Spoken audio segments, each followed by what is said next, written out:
Премиере, го завршувате вашето учество на Делфи економскиот форум, на 7-миот Делфи економски форум. Прв пат сте вие. Ќе ни ги кажете впечатоците, меѓутоа освен на панел, учеството на панел дискусијата, остваривте и низа средби. Она што во овој момент ни интересира е европската перспектива на Северна Македонија. Добивте ли некои пораки охрабрувачки? Најпрво ви благодарам за поканата за ова интервју. Секогаш е чест да се даде интервју за мија. Во однос на присуството на Делфи форумот, сметам дека ова е исклучително значаен регионален форум, меѓутоа и пошироко, бидејќи на него присуствуваат покрај земјите од регионот и Соединетите американски држави на високо ниво. Јас во текот на овие 2 дена осварив средби како со премиерите од регионот, со премиерот на Косово, со премиерот на Црна Гора, исто така и со представникот на Соединетите американски држави за Западен Балкан, господинот Ескобар, и со низа други представници. Се видов и со поранешниот премиер на Грција Ципрас и со премиерот на Грција господинот Мицотакис. Нормално дека во центарот на разговорите беше европската перспектива на регионот и тука пред се мислам на Република Северна Македонија и на Албанија, бидејќи ние сме две држави кои што ги имаат исполнето условите за отпочнување на првата меѓувладина конференција. Меѓутоа, заради предизвикот кој што Република Северна Македонија го има со Република Бугарија, се уште таква одлука не е донесена од страна на Европската Унија и не е одобрена преговарачката рамка. Соединетите американски држави изразија јасна поддршка, исто како што го направи тоа и претседателот на Европската комисија, господја фон дер Лејен, на незината последна пресконференција во Софија. Ние исто така ја истакнавме нашата посветеност на евроинтеграцијскиот процес на владата и на сите политички партии кои што ја сочинуваат владата и мнозинството на граѓани на државата. За тоа сведочат нормално и сите наши одлуки кои што ги носиме во светло на актуелните политички и геостратешки случувања во Европа, особено агресијата на Русија врз Украина. И во тој дел сите изразија јасна поддршка на нашиот евроинтегративен пат. Дали ситуацијата во Украина што ја споменавте може на некој начин нас да ни помогне, да се убрза тој процес? Гледајќи ги споменавте геостратегијата, гледајќи ги случувањата во Европа, нешто што никој не очекуваше дека ќе се случи. Дали може тоа ќе биде на некој начин поттик за Европската Унија да даде зелено светло, да се одржи првата меѓувладина седница и кога конечно ќе добиеме датум? Војната агресија на Русија врз Украина докажа дека мора да постои блиска соработка помеѓу земјите, особено помеѓу соседните земји, бидејќи таа блиска соработка која што се однесува на секаков вид на работење помеѓу две соседни земји, и во економска, и во политичка, и во било која друга сфера на живењето, значи дека се намалуваат шансите за било каков конфликт од поголеми размери помеѓу нив. Тоа го покажува и долгиот временски период на мир во Европа, особено помеѓу земјите членки на Европската Унија, кои што своите односи ги базираат на градење на високо квалитетни односи во сферата пред се на економијата, заштитата на човековите права, социјалната правда и слободата на демократското однесување. Во светло на случувањата во Украина и воената агресија на Русија врз Украина, проширувањето на Европската Унија во земјите на Западен Балкан не е веќе прашање само на проширувањето, туку представува и геостратешко прашање, бидејќи овие земји тука имаат јасна определба во однос на интеграција во Европската Унија. Ние кога ќе го погледнеме и регионот, па и земјите од бивша Југославија, веќе имаме 4 земји кои што се членки на НАТО, имаме 2 земји кои што се членки на Европската Унија, што значи дека имаме јасна определба за нашите евроатлантски интеграции. Како ќе влие тоа врз брзината на приемот на Република Северна Македонија во Европската Унија, неблагодарно е да се прогнозира. Декларативно Европската Унија сака да го забрза тој процес, исто така и сите изјави на представниците на Соединетите американски држави се во таа насока. Сепак пред нас има предизвик и отворени политички прашања со соседна Бугарија, кои што треба да се решат прво, секако да се решат во духот на европските вредности и потоа можеме да зборуваме за одржување на прва меѓувладина конференција. Постои оптимизам за решенија со Бугарија? Јас во неколку наврати имам кажано дека јас сум човек кој што верува во целта, меѓутоа работи да ја оствари таа цел. Ние уште на почетокот на мандатот на оваа влада, и тоа на првиот работен ден практично, имавме средба со премиерот на Бугарија и потоа отпочнавме процес на формирање на работни групи во различни области од економија, инфраструктура, култура, образование и европски интеграции, кои што значат многу за деловната заедница, за образовната заедница и воопшто за сите граѓани на теми кои што гледаат кон иднината, кои што го подобруваат и работењето во соработката помеѓу граѓаните и помеѓу институциите на двете држави. Министерствата за надворешни работи работат на политичките прашања, меѓутоа во моментов, како и во изминатиот период, процесот е на ниво на размена на идеи и се уште не постои заемно прифатлив документ кој што би можел да биде споделен заради одобрување во двете држави на ниво на институции кои што тоа треба да го направат. Претходно говорејќи за војната во Украина, дали Русија може би има некакво влијание на Западен Балкан и во однос на европската перспектива? И од кај нас, меѓутоа и од Грција, пред неколку дена беа протерани 12 руски дипломати. Постои ли влијание? Историски гледано, Русија секогаш имала геостратешки интерес на Западен Балкан и воопшто на Балканот. Тие од секогаш биле присутни во овој регион. Истото се однесува и на други држави, како например на Република Кина, која што била тука присутна во изминатиот период и е присутна доминантно преку своји инвестиции во инфраструктурата и тоа практично во сите земји во регионот. Меѓутоа определбата на земјите од овој регион, особено јас можам тука да зборувам за нашата држава, на сите политички партии релевантни во државата, е јасна европска определба и јасна желба и активности во насока на интеграција во Европската унија. Ние тоа сме го докажале преку хармонизација на нашето законодавство, преку воведување на принципите и вредностите на однесувањето во Европската унија, што е потврдено низ 4 последователни позитивни извештаи од страна на Европската унија. Ние на таа определба ќе останеме, меѓутоа и во нашата држава, како и во други држави во регионот, постојат поединци, меѓутоа постојат и групи, постојат и политички партии во парламентите, односно во нашиот парламент постои и надвор од парламентот, кои што имаат јасна антиевропска и антинато определба. Меѓутоа, доминантното и расположение, и јавно мислење, и определбата стратешка на владата е европска интеграција. Сметаме дека тоа нема алтернатива, бидејќи Европската унија е едно од двете места практично во светот, покрај Соединетите американски држави, каде што постои демократија во критичката мисла, каде што постои социјална правда и каде што постои економски просперитет, а тоа е што нашите граѓани го бараат и тоа е што го заслужуваат да го имаат во иднина. Да преминеме на економскиот дел, на економските последици од војната. Веќе се чувствуваат на регионално, на европско, па веќе и на глобално ниво. Колку ние како земја сме подготвени да се справиме, веќе почнавме да се справуваме со дел од последиците, меѓутоа не знаеме колку ќе трае војната и колку би можеле да траат и да се зголемат овие последици. Колку сме подготвени како земја? Значи, прво, последиците економски од оваа војна во Украина се катастрофални за Европа. Ние гледаме дека цените на енергенсите имаат историски најголемо покачување. Цените на храната имаат историски најголемо покачување.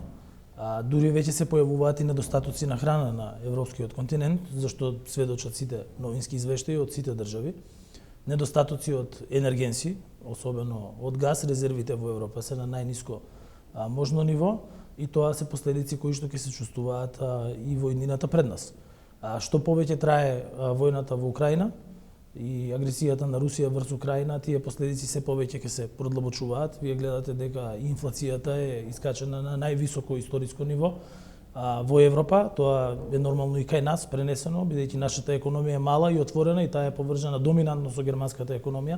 Така ако ги видиме стапките на инфлација во Германија, тие се идентични со она што го имаме во Република Северна Македонија. Ние како држава се однесуваме исклучително одговорно кон нашите граѓани пред се и затоа беа донесени низа на мерки.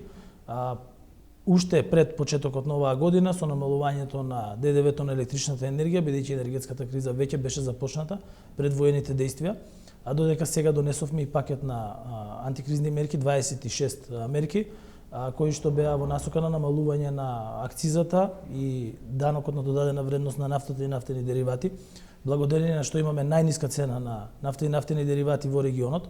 Исто така беа ограничени, прво беа замрзнати цените на прехранбените производи, а потоа беа и намалени данокот на додадена вредност од 5% на 0% на основните прехранбени производи и ограничени малопродажните и големопродажните маржи со цел да не се дозволи и да се спречи ценовен шок за граѓаните, во што и успеавме. Исто така за најранливите категории на граѓани беа определени во буџетот финансиски средства 3 пати по 1000 денари месечно за да може да ги покријат своите сметки. Ја покачивме минималната плата на 18.000 денари од 15.000 денари и за споредба само да споредиме со она што го имавме пред доаѓањето на владата на Социјалдемократскиот сојуз и коалиционите партнери, која што беше дупло помала на ниво од 9.000 денари. Исто така порасната и просечната плата, а во најголемиот дел од секторите во државата во изминатите години платите беа покачени и за над 20% низ изминатите 3 години. Сето тоа е забележано и од меѓународните финансиски институции, меѓутоа исто така и од регионалните медиуми и граѓани практично, давајќи Северна Македонија како позитивен пример на добро справување со оваа криза. Сепак јас знам дека нашите граѓани ја чувствуваат кризата, се работи за исклучително тешка економска криза, најголема, повторувам, после Втората светска војна.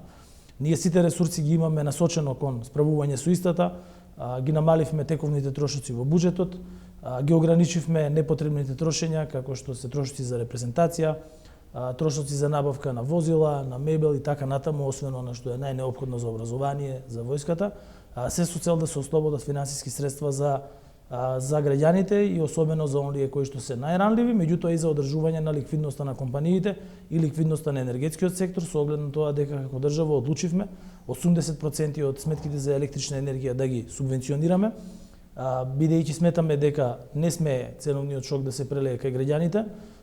Само за споредба, доколку не се тие мерки, цената на електрична енергија, односно на сметките за струја на граѓаните би биле за 2150 денари повисоки, сметките за храна месечно, доколку не беа тие ограничувања на маржите и намалувањето на ДДВ-то би биле за 1500 денари повисоки, нафтените деривати би ги плаќале само по основа на ДДВ без намалувањето на акцизата 300 денари повеќе и сметам дека граѓаните тоа го препознаваат.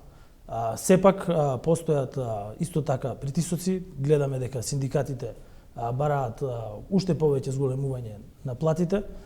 Ние нормално дека разговараме со нив и сите одлуки до сега беа носени низ социјалниот диалог со синдикатите, меѓутоа треба да ги имаме во предвид сите аспекти на економијата.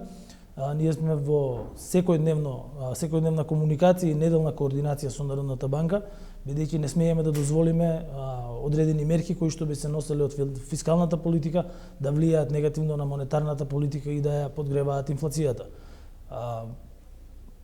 Она што можеме да ветиме е дека владата нормално посветено ќе остане на решавање на сите овие проблеми. Јас како премиер сум во секојдневна комуникација со премиерите од регионот. Во текот на неделата која што изминува имав и телефонски разговор со председателот на Србија господинот Вучич, на кој што телефонски разговор за многу кратко време се договоривме за исполнување на договорите кои што нашите компании од приватната мелничарска индустрија ги имаат со компании од Србија и беше дозволен нормално извоз во целосната квота од 100.000 тони за државата. Истото се однесува и на други прехранбени производи, нормално и дека ние извозот кој што го имавме, бидејќи ние извезуваме таму прехранбени производи, го дозволивме. Со тоа што преку Стопанската комора и преку Министерството за земјоделие постојано сме во контакти со производителите на храна во државата, бидејќи криза има и во снабдувањето со зејтин и тоа на европско ниво и им помагаме на ниво на компании да можат да обезбедат суровини за непречено производство и снабдување на населението. И повторам уште еднаш, се работи за најголема криза, меѓутоа одговорноста е уште поголема на оние кои што во ова време водат влада и ние ќе бидеме на ниво на задачата да обезбедиме за граѓаните се што е потребно во овие тешки времиња. Еден друг аспект е и енергетската криза. Интерконекторот со Грција потпишан е договорот со оглед на тоа дека сме во Грција. До каде е овој проект? Кога би можеле да очекуваме дека ќе почне изградбата и секако да почне да функционира? Интерконекторот со Грција заедно со терминалот за ЛНГ во Александрополис се практично поврзани проекти. Тие проекти не се само економски, тие се и од стратешко значење. Ние имавме разговори со партнерите од Република Грција. Тоа е проект во кој што учествуваат и Република Грција, и Република Бугарија, и Република Северна Македонија, а се со цел да се направи диверсификација на снабдувањето со газ, кој што би доаѓал од ЛНГ терминалот во Александрополи. Ние како држава ги донесовме одлуките прво за закуп на количини во терминалот за потребите на ЕСМ, а исто така и НЕР веќе работи на договор за реализација на интерконекторот со Грција, преку кој што практично гасот би доаѓал до нашата држава. Јас и на таа тема денеска имам разговор со премиерот на Грција и верувам дека во текот на оваа година ќе се најдат сите точки, односно ќе бидат договорени сите точки за договор и уште оваа година ќе може да почне неговата реализација. Со тоа гасот нема да оди како до сега исклучиво во правец исток-запад, туку ќе оди од југ кон север преку терминалот во Александрополи. Тоа е значајно и за енергетската диверсификација, бидејќи овозможува изградба на гасни централи. Една таква ќе биде изградена и до терминалот во Александрополи. Ние исто така ги правиме економските анализи и правни анализи за можно учество на Република Северна Македонија во истиот, бидејќи и тука ќе учествуваат и Република Бугарија и Република Грција со оглед на близината, на просторната близина и на дистанца помеѓу трите држави. Меѓутоа исто така и секоја криза треба да представува и можност. Ние веќе почнавме со имплементација на големите стратешки проекти, особено во обновливи извори на енергија. Минатата недела јас присуствував на пуштањето на употреба на првата фотоволтаична централа во Осломеј. Тоа е прва таква централа на старина одјалишта на јаглен во југоисточна Европа, каде што во употреба беше пуштена 10 мегаватна централа, која што ќе дава производство на 15 до 17 гигават часови електрична енергија и која што е изградена од страна на државата. Веќе се во подготовка и практично во фаза на почеток на изградба уште две од по 50 мегавати такви централи на истото место. Едната ќе биде градена од турски Фортис, друга од бугарски Solarpro, големи компании во таа област, кои што на база на јавно-приватно партнерство ќе треба 18, односно 18,5% од приходите од тие централи да го предаваат на ЕСМ, со што државата ќе има годишно 1,5 милиони евра приход и нормално електрична енергија за задоволување на своите потреби и дополнително ЕСМ ќе започне изградба на уште една 10 мегаватна централа, што значи дека она што се произведуваше како енергија од јаглен во Осломеј практично ќе биде целосно заменето со производство на електрична енергија од обновливи извори на енергија, односно од сонцето. Исто така веќе сме во преговори со еден од најголемите компании од Германија, VPD, за изградба на голем ветерен парк со моќност од близу половина гигават и која што исто така реализација ќе зависи како од договорот со германската компанија, така и од овозможување на услови за приклучување кон високонапонската мрежа во нашата држава. И исто така разговори со АКУ од Франција, исто така голема мултинационална компанија за изградба на исто со толкова приближна моќност соларен парк во близината на Штип. И дополнително голем број на помали енергетски капацитети од соларната за производство на електрична енергија од сонцето, кои што веќе се во фаза на изградба или веќе ги привршуваат своите проекти за изградба. Дополнително и историскиот и монументален, би кажал, проект Чебрен за изградба на хидроцентрала во тој дел, е во втора фаза на реализација, веќе има 9 компании кои што се квалификувани во втората фаза. Тие веќе одат на сайт визит на местото, за да можат да имаат точно увид и да можат сите непречено да учествуваат во втората фаза. Јас се надевам дека конечно ќе биде избран изведувач на работите, каде што ќе можеме да имаме еден енергетски капацитет во државата кој што ќе обезбеди од обновливи извори базна енергија за Република Северна Македонија и уште полесно приклучување на другите инвестиции од обновливи извори, пред се тука мислам на сонцето и на ветерот. Премиере, ви благодарам што одвоивте време одовде од Делфи форумот да дадете една интервју за МИА. Ви благодарам на поканата и навистина ми беше задоволство да бидам гостин на МИА.